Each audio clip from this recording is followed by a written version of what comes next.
First one day match లో మన team India ఒక థ్రిల్లింగ్ విక్టరీ కొట్టింది. మన వాళ్ళు ఈ మ్యాచ్ లో కోహ్లీ సెంచరీ కారణంగా భారీ స్కోర్ కొట్టినప్పటికీ విజయం అయితే అంత సులువుగా రాలేదు. నిజంగా సౌత్ ఆఫ్రికా టీం చాలా హెవీ కాంపిటీషన్ ఇచ్చింది. అది కూడా వాళ్ళు చేజింగ్ లో కంబ్యాక్ చేసిన విధానం మామూలుగా లేదు. సో ఈ ఫస్ట్ వన్డే మ్యాచ్ ఫ్యాన్స్ కి అయితే ఒక ఫీస్ట్ అని చెప్పుకోవాలి. ఎందుకంటే రెండు జట్లు కలిపి ఆల్మోస్ట్ 700 రన్స్ కొట్టారు. మరి ముఖ్యంగా రెండు జట్ల బ్యాట్స్మెన్ తమ బ్యాటింగ్ తో ఫ్యాన్స్ ను బాగా అలరించారు. At the same time bowling లో కూడా కొన్ని ఫైరీ స్పెల్స్ చూసాం. సో 3 ఏళ్ల తర్వాత రాంచీలో జరిగిన వన్డే మ్యాచ్ అయితే ఫ్యాన్స్ కు ఫుల్ మీల్స్ పెట్టేసింది. ఎస్పెషల్లీ మరోసారి ది కింగ్ విరాట్ కోహ్లీ తన ఫేవరెట్ రాంచీను ఓన్ చేసుకున్నాడు. అంటే ఈ గ్రౌండ్ లో తనకున్న అద్భుతమైన రికార్డును ఈ మ్యాచ్ లో ఇంకా బెటర్ చేసుకున్నాడు. సో ఈ మ్యాచ్ లో అయితే వింటేజ్ విరాట్ కోహ్లీ యొక్క వేరే వ్యవహారం చూసాం. అసలు మైండ్ బ్లోయింగ్ బ్యాటింగ్ చేశాడు. మరి ముఖ్యంగా సిక్స్లు కొట్టిన విధానం ఏదైతే ఉందో complete out of the world. అసలు విరాట్ కోహ్లీ బ్యాటింగ్ చేసినప్పుడు ఈ రేంజ్ లో లాఫ్టెడ్ షాట్స్ ఆడ్డాడు. అది కూడా ఈ మ్యాచ్ లో చూసుకుంటే స్టార్టింగ్ నుండి లాఫ్టెడ్ షాట్స్ కొట్టాడు. అంటే క్రీజ్ లో కంప్లీట్ గా సెట్ అవ్వకముందే అగ్రెషన్ చూపించాడు. అండ్ దెన్ క్రీజ్ లో సెట్ అయిన తర్వాత అబ్సల్యూట్లీ బీస్ట్ మోడ్ లోకి మారిపోయాడు. తను ఎందుకు వన్డే ఫార్మాట్ లో గ్రేటెస్ట్ ఆఫ్ ఆల్ టైమ్ మరోసారి ప్రూవ్ చేసుకున్నాడు. ఈ మ్యాచ్ లో అయితే మన టీమిండియా మరోసారి టాస్ ఓడిపోయింది. అనేది వరుసగా 19 మ్యాచ్లో మన వాళ్ళు టాస్ ఓడిపోవడం. అంటే చివరిగా ఆడిన 19 వన్డే మ్యాచ్ లో మన వాళ్ళు టాస్ కలవలేదు. సో ఈ టాస్ విషయంలో మన దరిద్రం మామూలుగా లేదు. పర్టికులర్ గా వన్డే ఫార్మాట్ లో చూసుకుంటే అసలు టాస్ కలవట్లేదు. 19 మ్యాచ్లో వరుసగా టాస్ ఓడిపోయారంటే నిజంగా ఒక గిన్నీస్ రికార్డ్ అని చెప్పుకోవాలి. అది కూడా మనకి మధ్యలో క్యాప్టెన్స్ మారుతున్నప్పటికీ అదృష్టం అయితే మారట్లేదు. రోహిత్ శర్మ ఉన్నప్పుడు టాస్ ఓడిపోయాం. ఆ తర్వాత గిల్ వచ్చినా టాస్ ఓడిపోయాం. ఇప్పుడు మళ్ళీ కేఎల్ రాహుల్ వచ్చినా సరే టాస్ ఓడిపోయాం. సో నిజంగా టాస్ విషయంలో మన టీమిండియాని బ్యాడ్ లక్ మామూలుగా పట్టుకోలేదు. మెయిన్లీ ఈ మ్యాచ్ లో టాస్ అనేది చాలా క్రూషియల్ గా మారింది. ఎందుకంటే సెకండ్ బ్యాటింగ్ చేస్తున్నప్పుడు సౌత్ ఆఫ్రికా టీం కి డ్యూ ఫ్యాక్టర్ అడ్వాంటేజ్ గా మారడం చూసాం. ఇన్ఫాక్ట్ ఈ మ్యాచ్ లో సౌత్ ఆఫ్రికా టీం ఎర్లీగా వికెట్లు కోల్పోయి తప్పు చేశారు. అదర్వైజ్ వాళ్ళు వికెట్లు కనుక చేతులు ఉంచుకుని ఉంటే మ్యాచ్ గెలిచేసేవారు. వాళ్ళకి వికెట్లు లేక ఆల్అౌట్ అయిపోయి మ్యాచ్ ఓడిపోయారు. సో డెఫినెట్లీ మ్యాచ్ లో ఫస్ట్ హాఫ్ తో కంపేర్ చేసుకుంటే సెకండ్ హాఫ్ లో పిచ్ బ్యాటింగ్ ఎక్కువ అనుకూలించింది డ్యూ ఫ్యాక్టర్ కారణంగా. అండ్ దీనివల్ల ఈ మ్యాచ్ లో టాస్ అనేది క్రూషియల్ గా మారింది. సౌత్ ఆఫ్రికా వాళ్ళు ఫీల్డింగ్ తీసుకుని చాలా మంచి డెసిషన్ తీసుకున్నారు. అయితే టీం సెలక్షన్ విషయానికి వస్తే మాత్రం రెండు జట్లు కూడా చాలా ఆశ్చర్యపరిచాయి. మరి ముఖ్యంగా మన టీమిండియా విషయంలో చూసుకుంటే ఒక అన్లైక్ సెలక్షన్ చూసాం. అంటే గౌతమ్ గంభీర్ హెడ్ కోచ్కి వచ్చిన తర్వాత పాటిస్తున్న విధానాలను బేస్ చేసి చూసుకుంటే ఇది కాస్త డిఫరెంట్ సెలక్షన్. సో రీసెంట్ టైంలో బేసిక్ గా చూసుకుంటే మన వాళ్ళు ఎక్కువ బ్యాటింగ్ డెప్త్ కోరుకుంటారు. కానీ మ్యాచ్ లో మాత్రం బౌలింగ్ స్ట్రెంథన్ చేసుకున్నారు. మరి ముఖ్యంగా ఎక్కువ స్పెషలిస్ట్ బౌలర్స్ తో వెళ్ళడం చూసాం. అంటే 3 జెన్యూన్ ఫాస్ట్ బౌలర్స్ తీసుకున్నారు. అలాగే 3 స్ట్రైట్ స్పిన్ బౌలింగ్ ఆప్షన్స్ తీసుకున్నారు. దీంతో మన టీమిండియా బ్యాటింగ్ డెప్త్ విషయంలో కాస్త కాంప్రమైజ్ అయినప్పటికీ బౌలర్స్ ఎక్కువ అవడం బాగా ప్లస్ అయింది. ఇలాంటి ఫ్లాట్ వికెట్ మీద జెన్యూన్ బౌలర్స్ ఉండడం మన టీమిండియాకు బాగా కలిసి వచ్చింది. అదే ఒక పేసర్ను తగ్గించి నితీష్ కుమార్ రెడ్డి లాంటి ఆల్రౌండర్ ఆడించుంటే మన బౌలింగ్ ఇంకా వీక్ గా తయారేది. సో మ్యాచ్ లో మన టీమిండియా బ్యాటింగ్ డెప్త్ విషయంలో కాంప్రమైజ్ అయ్యి బౌలింగ్ ను స్ట్రెంథన్ చేసుకున్నారు. ఎట్ ది సేమ్ టైం ఆ లెఫ్ట్ రైట్ కాంబినేషన్ మోజులో కూడా పడలేదు.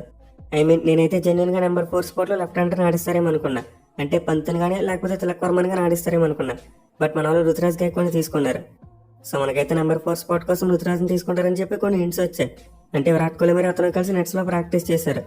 At the same time press conference లో కేవలం కూడా అతనికి ఆపర్చునిటీ ఇస్తామని చెప్పాడు. బట్ నాకైతే జెన్యున్ గా చెప్పాలంటే అంత నమ్మకం లేదు. ఎందుకంటే మన వాళ్ళకి ఈ లెఫ్ట్ రైట్ కాంబినేషన్ విషయంలో బాగా పొసెసివ్నెస్ ఏర్పడింది. పైగా స్క్వాడ్ లో చూసుకుంటే నెంబర్ 4 స్పాట్ కోసం ఇద్దరు లెఫ్ట్ హ్యాండర్స్ ని పిక్ చేశారు. సో దీంతో రుతురాజ్ గైక్వాడ్ సెలక్షన్ విషయంలో వాళ్ళు ఇచ్చిన హింట్స్ కాస్త షుగర్ కోటింగ్ లో అనిపించాయి. అంటే అతని ఫ్యాన్స్ ని సాటిస్ఫై చేయడానికి ఇలాంటి హింట్స్ ఇచ్చారేమో అనుకున్నా. బట్ మన టీమ్ మేనేజ్మెంట్ అయితే ఆ లెఫ్ట్ రైట్ కాంబినేషన్ అనే పొజిషనెస్ పక్కన పెట్టి రుతురాజ్ గైక్వాడ్కి ఆపర్చునిటీ ఇచ్చారు. సో దీనైతే సిరీస్ మొత్తాన్ని కంటిన్యూ చేస్తే బాగుంటుంది. అంటే గైక్వాడ్కి ఏదో ఛాన్స్ ఇచ్చామన్న పేరుకి ఒక్క మ్యాచ్ లో ఛాన్స్ ఇచ్చి పక్కన పెట్టడం కాదు, మిగతా 2 మ్యాచ్లో కూడా అతను కంటిన్యూ చేయాలి. అప్పుడే మీరు మీ సెలక్షన్ కు జస్టిఫికేషన్ ఇచ్చుకున్నట్టు ఉంటుంది. సో మన వాళ్ళ టీమ్ సెలక్షన్ అయితే గత మ్యాచ్లతో కంపేర్ చేసుకుంటే ఇందులో కాస్త బెటర్గా ఉందని చెప్పుకోవచ్చు. నేరుగా థింక్ చేయకుండా పిచ్కి తగ్గట్టు మంచిగా టీంని సెలెక్ట్ చేశారు. కేవలం బ్యాటింగ్ ఆర్డర్ విషయంలో ఒక చిన్న మిస్టేక్ చేశారు. దాని గురించి వీడియోలో కాస్త ముందుగా లేక మాట్లాడుకుందాం. ఇక సౌత్ ఆఫ్రికా టీం సెలక్షన్ విషయానికి వస్తే వాళ్ళైతే చాలా కన్ఫ్యూజింగ్ గా సెలెక్ట్ చేశారు. అంటే వాళ్ళ టీంలో ఎక్కువ మంది ఓపెనర్స్ ఉండడం చూసాం. At the same time spin bowler గా ఒక్కనే పిక్ చేశారు. మోస్ట్ ఇంపార్టెంట్ వాళ్ళ కెప్టెన్ మారిపోయాడు. నార్మల్ గా అయితే టెంబా బౌమా కెప్టెన్సీ చేయాలి. బట్ వాళ్ళైతే మ్యాచ్ కోసం బౌమా అలాగే క్యాషో మహారాజ్ ఇద్దరికి రెస్ట్ ఇచ్చారంట. దీంతో మ్యాచ్ లో టీమ్ కు మార్క్రమ్ కెప్టెన్సీ చేశాడు. So south Africa team selection చూసుకుంటే పర్టికులర్ వన్డే సిరీస్ మీద కంటే వాళ్ళు 2027 వరల్డ్ కప్ కోసం ఆలోచిస్తున్నట్టుగా అనిపించింది. అంటే వరల్డ్ కప్ దృష్టిలో పెట్టుకుని ప్లేయర్స్ ని టెస్ట్ చేసుకోవడం కోసం ఈ సిరీస్ ను ఉపయోగించుకుంటున్నట్టు అనిపిస్తుంది. బట్ ఈ మ్యాచ్ లో టాస్ కలిసి ముందుగా ఫీల్డింగ్ తీసుకున్న టీం కు కొంతవరకు మంచి స్టార్ట్ వచ్చిందని చెప్పుకోవాలి. ఇనిషియల్ గా మనకి జైస్వాల్ గట్టిగానే స్టార్ట్ చేశాడు. ఒక 2 4లు మరి 6 కొట్టాడు. బట్ నాండ్రే బర్గర్ ఒక బ్యూటిఫుల్ బాల్ తో అతను అవుట్ చేశాడు.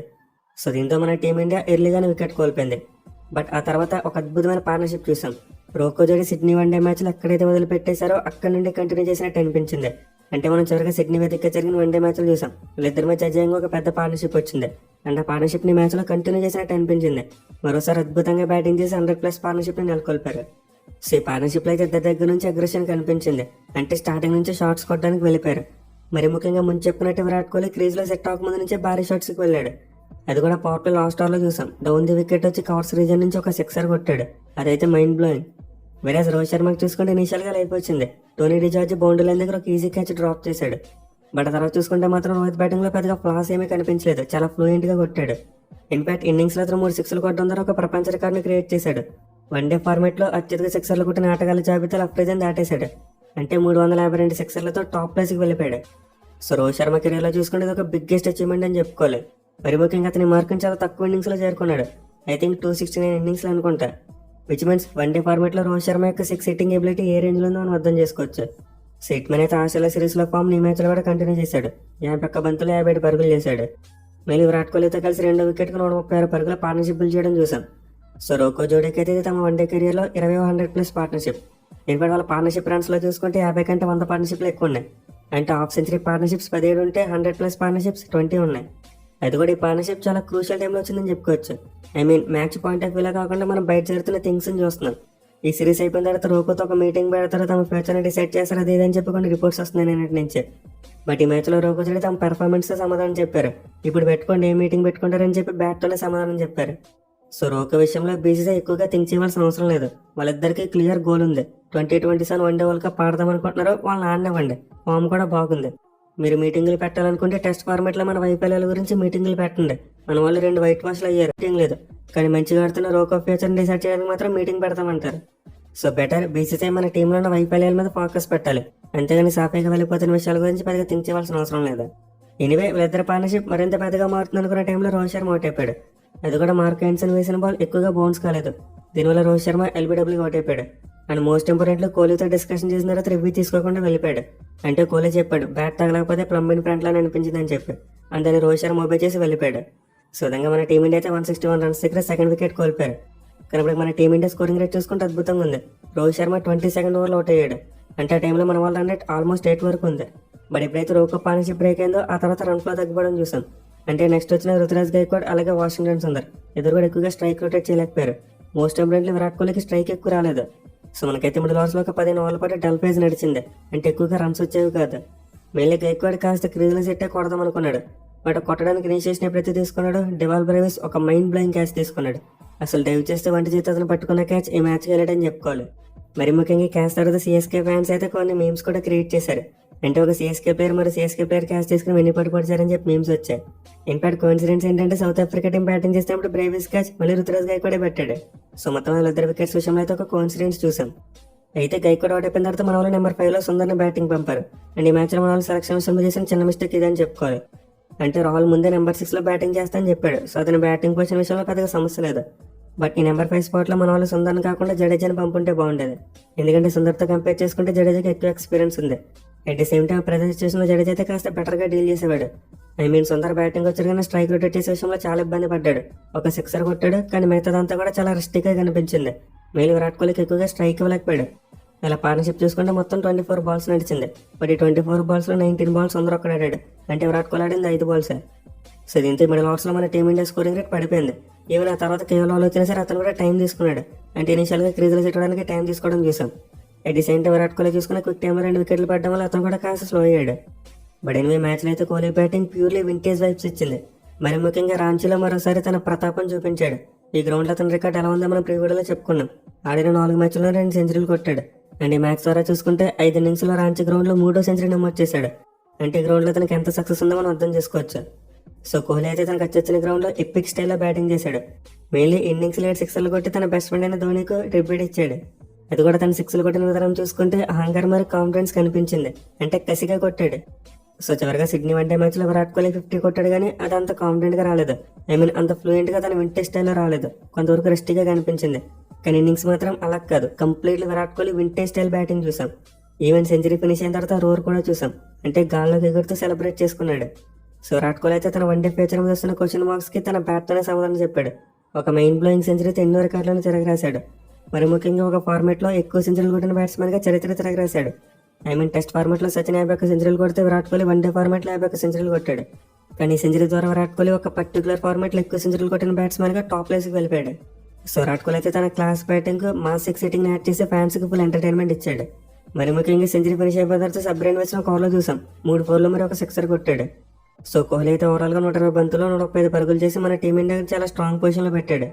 అయితే ముందు చెప్పినట్టు అదర్ చూసుకుంటే మాత్రం స్కోరింగ్ రేట్ అంతలా పెరగలేదు. ఒక ఎండ్లో విరాట్ కోహ్లీ కొట్టినప్పటికీ అదర్ చూసుకుంటే మాత్రం రన్స్ ఎక్కువగా రాలేదు.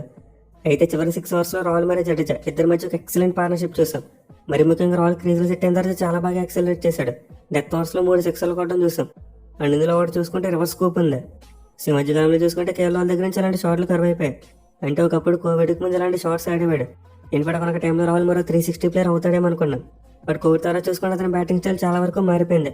ఆ 360 డిగ్రీ షాట్స్ ఆడడం తగ్గించేశాడు. కానీ ఈ మ్యాచ్లో మాత్రం తన వింటేజ్ స్టైల్ ఒక మంచి సిక్సర్ కొట్టాడు. ఇక అదర్ జడేజా చూసుకుని ఎక్సలెంట్ బ్యాటింగ్ చేశాడని చెప్పుకోవాలి. కేవలం 20 బాల్స్లోనే 32 రన్స్ కొట్టాడు. మరి ముఖ్యంగా రాహుల్ మరి జడేజా పార్ట్నర్షిప్లో మెచ్చుకోవాల్సిన రన్నింగ్ బిట్వీన్ వికెట్స్. ఇద్దరు కూడా చిరుతపులులా పరిగెట్టారు. అసలు ఏమాత్రం ఛాన్స్ దొరికినా సరే ఎక్స్ట్రా రన్ కోసం పుష్ చేశారు. అసలు ఇద్దరు కలిసి 6 వికెట్లకు కేవలం 36 బంతుల్లో 45 పరుగుల పార్ట్నర్షిప్ నెలకొల్పారు. దీనివల్ల మన టీమిండియా 350 మార్క్ వరకు పుష్ చేయగలిగింది. అదర్వైజ్ మన టీమిండియా మిడిల్ ఓవర్స్లో స్ట్రగుల్ అయినప్పుడు 350 రాదేమనుకున్నాం. బట్ ఈవెన్చువల్లీ మన వాళ్ళు అయితే సాధించారు. ఇక చేజ్ విషయానికి వస్తే ఇనిషియల్గా సౌత్ ఆఫ్రికా టీం చాలా స్ట్రగుల్ అయింది. వాళ్ళైతే కేవలం 11 పరుగులకే 3 వికెట్లు కోల్పోయారు. మరి ముఖ్యంగా కొత్త బాల్తో హర్షిత్ రాణా స్పెల్ వేశాడు భయ్య, నిప్పులు జరిగే స్పెల్ అని చెప్పుకోవాలి. అసలు హర్షిత్ రాణా టీంలో పెట్టుకుంది ఎందుకే, అతను మంచిగా బౌలింగ్ చేయాలి, వికెట్లు తీయాలి. అంతేగాని అనవసరంగా అతని మీద ఆల్రౌండర్ అనే ట్యాగ్ వేసి రుద్దే ప్రయత్నం చేయొద్దు. హర్షిత్ రాణాలోనే ఉన్నామండి, హర్షిత్ ఖలీస్ రాణా చేద్దామని చెప్పి అనుకోవద్దు. So to be frank, Harshit Rana అయితే బాల్తో అద్భుతమైన స్కిల్ చూపించాడు. ముందు రియాన్ కల్టర్కి చూసుకుంటే ఒక మంచి ఇన్కమింగ్ బాల్ వేశాడు. అంజన్ ఓవర్లో కంటెంట్ కాక నాకు అవుట్ సైడ్ అవుట్ చేయడం చూసాం. సో నిజంగా హర్షిత్ రాణా తన బౌలింగ్ మీద ఫోకస్ పెడితే రిజల్ట్స్ ఎలా ఉంటాయి. అంటే అతను కేవలం టెక్కని ఇచ్చేసే బౌలర్ మాత్రమే కాదు, బాల్ని స్వింగ్ చేయగలని కూడా నిరూపించుకున్నాడు. మిగిలిన స్టార్టింగ్ స్పెల్లో చాలా మంచి కంట్రోల్తో బౌలింగ్ చేశాడు. Series skill set Harshit Rana improve చేసుకుంటూ పోతే డెఫినెట్లీ టాప్ బౌలర్ అయిపోతాడు. ఎస్పెషల్లీ ఆ రన్స్ కంటైన్ చేసే విషయంలో ఇంకా కాస్త డిస్ప్లే నేర్చుకుంటే డెఫినెట్లీ టాప్ క్లాస్ బౌలర్ అవుతాడు. అలా కాకుండా హర్షిత్ రాణాని ఎలా అయినా సరే టీంలో ఉంచాలనే పేరుతో ఆల్రౌండర్గా మార్చే ప్రయత్నం చేయొద్దు. అతను తన బౌలింగ్ మీద ఫోకస్ చేయనివ్వండి, తన బౌలింగ్తోనే టీంలో ప్లేస్ని సంపాదించనివ్వండి. మేబీ అతను బ్యాటింగ్ చేయగలిగితే అది మన టీమిండియాకి బోనస్ అవుద్ది. ఇన్ఫాక్ట్ మిచెల్ స్టార్క్ మరి ప్యాట్ కమిన్స్ వాళ్ళు కూడా బ్యాట్లో రాణించగలరు. కానీ వాళ్ళు ఎప్పుడు కూడా ఆల్రౌండర్స్గా మరి ప్రయత్నం చేయలేదు. వాళ్ళు తమ బౌలింగ్ మీద ఫోకస్ పెట్టారని దాన్ని ఇంప్రూవ్ చేసుకున్నారు. బ్యాటింగ్ చేసే బోనస్కి వచ్చింది. హర్షిత్ రాణా విషయంలో కూడా అదే జరగాలి. అంతేగాని అతను ఫోర్స్ఫుల్గా ఆల్రౌండర్గా చేస్తే అది అతనికి యూజ్ అవుతుంది, మన టీమిండియాకి యూజ్ అవుతుంది. హర్షిత్ రాణా అయితే తన బౌలింగ్ మీద ఫోకస్ పెట్టి తన స్కిల్స్ని ఇంకా ఇంప్రూవ్ చేసుకుంటే డెఫినెట్లీ ఒక టాప్ క్లాస్ బౌలర్ అవుతాడు. ఇక హర్షిత్ కూడా హర్షదీప్ సింగ్ కూడా చాలా మంచి స్పెల్ వేశాడు. న్యూ బాల్ అతను కూడా బాల్ని స్వింగ్ చేయడం చూసాం. మరి ముఖ్యంగా అతను మార్క్రమ్ వికెట్ తీసి హర్షిత్ రాణాకి చాలా మంచి సపోర్ట్ ఇచ్చాడు. సో సౌత్ ఆఫ్రికా టీం అయితే 11 పరుగులకి 3 వికెట్లు కోల్పోయింది. అండ్ స్టార్ట్ చేసిన తర్వాత వాళ్ళైతే డన్ అండ్ డస్టెడ్ అనుకున్నాం. అంటే ఇంకేం కొడతారులే, వాళ్ళ పని అయిపోయిందేమో అనుకున్నాం. ఆ తర్వాత చూసుకుంటే south Africa middle order batsmen mind blowing batting చేశారు. వాళ్ళు 3 వికెట్లు కోల్పోయిన తర్వాత ఈ రేంజ్లో కంబ్యాక్ చేసి 332 రన్స్ కొడతారని చెప్పి ఎవరు కూడా ఊహించుండరు. సో ముందైతే మ్యాచ్ బ్రిడ్జ్కి మరి టోనీ మధ్య ఒక మంచి పార్ట్నర్షిప్ చూసాం. అంటే ఈ పార్ట్నర్షిప్లో టోనీ అగ్రెసివ్ రోల్ తీసుకున్నాడు. అతనైతే ఎల్లిగా చాలా బౌండరీస్ కొట్టాడు. అండ్ ఆ తర్వాత చూసుకుంటే డెవాల్ బ్రేవ్స్ వచ్చి మెరుపులు మెరిపించడం చూసాం. 28 బాల్స్కి 37 రన్స్ కొట్టేశాడు. సో దీంతో సౌత్ ఆఫ్రికా టీం వికెట్లు కోల్పోయినప్పటికీ వాళ్ళ స్కోరింగ్ రేట్ ఎక్కడా పడిపోలేదు. ముందు టోనీ మరియు బ్రిడ్జ్కి మధ్య 62 బంతుల 66 పరుగుల పార్ట్నర్షిప్ వచ్చింది. అండ్ నేను బ్రేవిస్ మరియు బ్రిడ్జ్కి మధ్య 40 బంతుల 53 పరుగుల పార్ట్నర్షిప్ వచ్చింది. దీంతో సౌత్ ఆఫ్రికా టీం ఆ స్కోరింగ్ రేట్ విషయంలో ఎక్కడ ఇబ్బంది పడలేదు. కేవలం వికెట్ కాలం విషయంలోనే వాళ్ళైతే ఇబ్బంది పడాల్సి వచ్చింది. So to be frank, south Africa team ఇంకా కాస్త తెలుగుగా బ్యాటింగ్ చేస్తుంటే ఖచ్చితంగా వాళ్ళు ఈ మ్యాచ్లో గెలిచేవారు. అంటే స్టార్టింగ్లో రన్స్ రాకపోయినా పర్లేదు, వికెట్లు కాపాడుకుంటే సరిపోద్దన్న మైండ్ సెట్ ఆడుండాల్సిందే. బట్ వాళ్ళు ఏం చేశారు, టార్గెట్ పెద్దని చెప్పి స్టార్టింగ్లోనే షార్ట్స్కి వెళ్ళిపోయారు. అదే వాళ్ళకి ఆ సోపి పట్టి డ్యూ వచ్చే వరకు వికెట్లు కోల్పోకుండా ఉంటే ఖచ్చితంగా ఇచ్చేసి ఒక హిస్టారిక్ చేజ్ అయ్యేది వాళ్ళకి. బట్ ఎనివే ఇలా వికెట్లు కోల్పోయినప్పటికీ వాళ్ళైతే ఎక్కడ కూడా పోరాటం ఆపలేదు. ఒక బ్యాట్స్మెన్ కొడుతున్నాడు అండ్ అతను అవుట్ అయినప్పటికీ అమ్మాయి అనుకుందామంటే లేదు, మరో బ్యాట్స్మెన్ వచ్చేవాడు చిత్త కొట్టేసేవాడు. మరి ముఖ్యంగా మార్కెట్స్ని అయితే మన టీమిండియా ఫ్యాన్స్ గుండెలో రైలు పరిగెత్తించాడు. 39 బాల్స్లోనే 70 రన్స్ కొట్టేశాడు. సో అతను బ్యాటింగ్ చేసినంతసేపు మ్యాచ్ మన టీమిండియా చేజారిపోతుందేమో అనిపించింది. ఎస్పెషల్లీ బ్రిడ్జ్కి కలిసి 6 వికెట్కి 67 బంతులను 97 పరుగుల పార్ట్నర్షిప్ యాడ్ చేశాడు. సో ఈ పార్ట్నర్షిప్ రాకముందు సౌత్ ఆఫ్రికా బ్యాట్స్మెన్ కొడుతున్నప్పటికీ టార్గెట్కు దూరంగానే ఉన్నారేమో అనిపించింది. అంటే కొట్టాల్సిన రన్స్ ఎక్కువ ఉన్నాయి కదా అని చెప్పి ధీమాగా ఉన్నాం. కానీ ఈ పార్ట్నర్షిప్ ఎప్పుడైతే క్విక్గా వచ్చిందో వాళ్ళ టార్గెట్ చాలా వరకు తగ్గిపోవడం చూసాం. బిలో 150 వచ్చేసింది అండ్ ఆల్మోస్ట్ 2 బాల్ కొడితే సరిపోతానే పొజిషన్కి వెళ్ళిపోయారు వాళ్ళు. మళ్ళీ మ్యాచ్ బ్రిడ్జ్కి అయితే ఒక ఎండ్లో సెట్ అయిపోయి ఒక లాంగ్ ఇన్నింగ్స్ ఆడేలా కనిపించాడు. కానీ ఎప్పుడైతే ఒక చిన్నపాటి బ్రేక్ వచ్చిందో అది మన టీమిండియాకు బాగా కలిసి వచ్చింది. ఒక స్లోయర్ షార్ట్ బాల్ బ్రిడ్జ్కి ఒక హెల్మెట్కి తగలడం చూసాం. అండ్ దీని కారణం